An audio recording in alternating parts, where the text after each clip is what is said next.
কোরআন মানুষকে কেবল শরীয়তের বিধান দিতে আসে নাই, কোরআন এসেছে মানুষ কিভাবে মানুষকে চিনবে সেটা শেখাতে।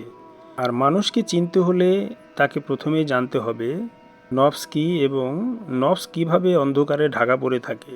মহাগ্রন্থ কোরআনেরই সূরা মায়েদার 15 নং আয়াত সেই মৌলিক সত্যের দ্বার খুলে দেয়, যেখানে আল্লাহ বলেন, তোমাদের কাছে এসেছে নূর এবং কিতাব ও মুবিন। সুফিদের ভাষায় এই নূর বাহিরের আলো নয়, এটি অন্তরের আলো, যার কাজ নফসের অন্ধকার উন্মোচন করা।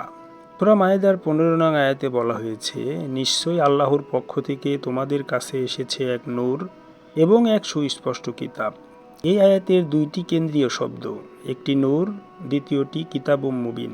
সাধারণ তাফসিরে নূর মানেই এখানে রাসূলে পাক বা কোরআনকে বোঝায়, কিন্তু সুফি সদরুদ্দিন চিশতির কোরআন দর্শনে এই অর্থটা অসম্পূর্ণ।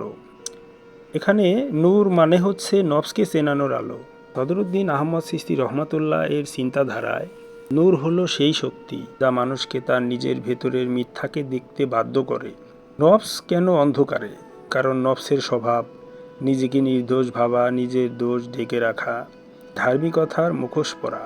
এই কারণেই কোরআন বলে মানুষের নফস তাকে মন্দের দিকে আহ্বান করে। নফস যখন শাসক হয় তখন কোরআন পড়েও মানুষ বদলায় না, নামাজ পড়েও অহংকার বাড়ে, ইবাদত আত্মপ্রদর্শনে পরিণত হয়। আসলে নূর না জ্বললে নফস ধরা পড়ে না। কিতাব ও মুবিন, এটা লেখা নয়, উন্মোচন। সুফি দৃষ্টিতে কিতাব আসলে কি? কোরআন দর্শনে বাহিরের কিতাব হচ্ছে কাগজে লেখা আয়াত, আর ভেতরের কিতাব হচ্ছে মানুষের হৃদয় ও নফস। সদরুদ্দিন আহমদ চিশতি রহমতুল্লাহ বলেন, আল্লাহ প্রথমে মানুষকে কিতাব বানিয়েছেন, তারপর কোরআন নাজিল করেছেন। অর্থাৎ কোরআন পাঠের উদ্দেশ্য নিজের ভেতরের কিতাব পাঠ করা। তাই আয়াত মানেই হচ্ছে আয়না, আর নফস মানেই হচ্ছে তার প্রতিফলন।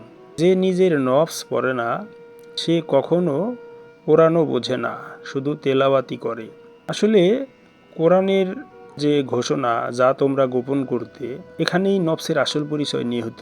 কারণ এই আয়াতে তোমরা কিতাবের বহু বিষয় গোপন করতে, এখানে এর দর্শনে সুফিরা বলেন এটা শুধু আহলে কিতাবদের কথা নয়, এটা প্রতিটি মানুষের নফসের কথা।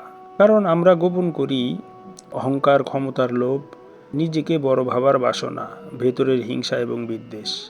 নফস চায় এগুলো ঢাকা থাকুক, আর নূর এসে ঢাকনা খুলে দেয়। তাই নফস পরিশুদ্ধি মানে নিজেকে সাজানো নয়, বরং নিজেকে উন্মোচন করা। সূরা শামস ঘোষণা করে যে নফসকে পরিশুদ্ধ করলো সেই সফল। আর সূরা মায়েদা 15 নং আয়াত বলে, তোমাদের কাছে এসেছে নূর।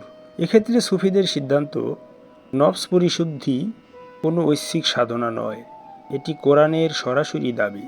আসলে নফস পরিশুদ্ধি ছাড়া কি হয়? কোরআন মানেই তথ্য, দিন মানেই পরিচয়, ইবাদত মানেই অভ্যাস।